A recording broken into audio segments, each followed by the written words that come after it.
সেই দেহকে সাজাবার এত প্রসাধনী, কিন্তু আত্মাটা যে কঙ্কাল হয়ে গেল তাকে সাজাবার কথা মনে হয় না। আত্মাকে সাজান।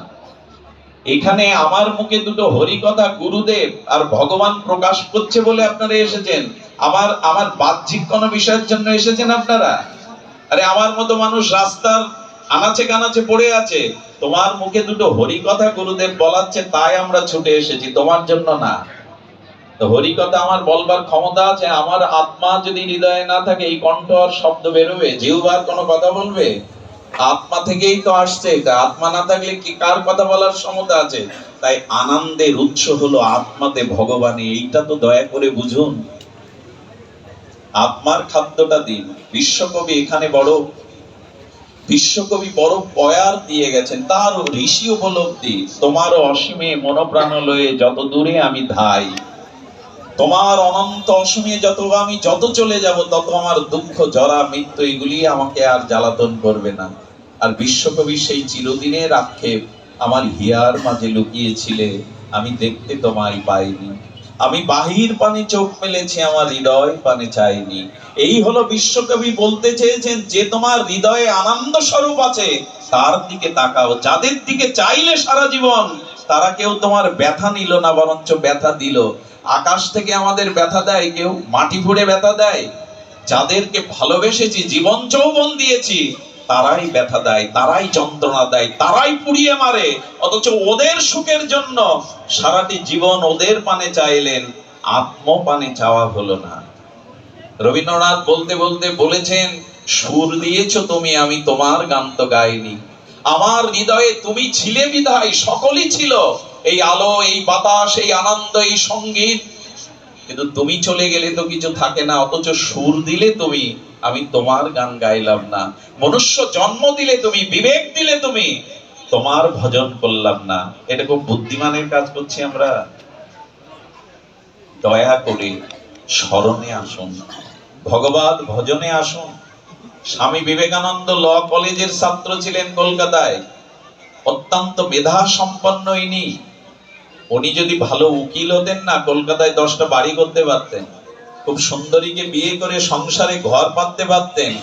কিন্তু ভারত সূর্য জগতের যুগনায়ক হতে পারতেন না। মিশনে মিশনে তাকে আরতি পূজা করতো না, বন্দনা করতো না। যদি বড় উকিল হয়ে কলকাতায় 10টা বাড়ি করতেন আর বউ ছেলে মেয়ে সংসার করতেন, জীবন যৌবন সর্বস্ব সঁপে দিয়েছেন গুরুচরণে, সর্বস্ব মানুষের ত্যাগ বৈরাগ্যের পেছনে দিয়েছেন। এই জন্য স্বামীজি যুগানায়ক, ভারত সূর্য বিবেকানন্দ। জগতে তার পূজা হয়। ভগবানকে ভালোবাসুন, কোটি গুণ ভালোবাসা জগতে পাবেন। ভগবানকে ভালো না বাসলে ভালোবাসা ফেরতও পাবেন না। আনন্দময়কে আনন্দ না দিলে আনন্দ হবে না। দেখুন, আপনি যত ভগবানকে আনন্দ দেবেন তার কোটি গুণ আনন্দ আপনার দিকে চলে আসবে। এর একটা দৃষ্টান্ত দেই। প্রত্যেকের বাড়িতে দর্পণ আছে। দর্পণ মানে আয়না, সাধুদের ঝোলাতেও থাকে তিলক নেওয়ার জন্য।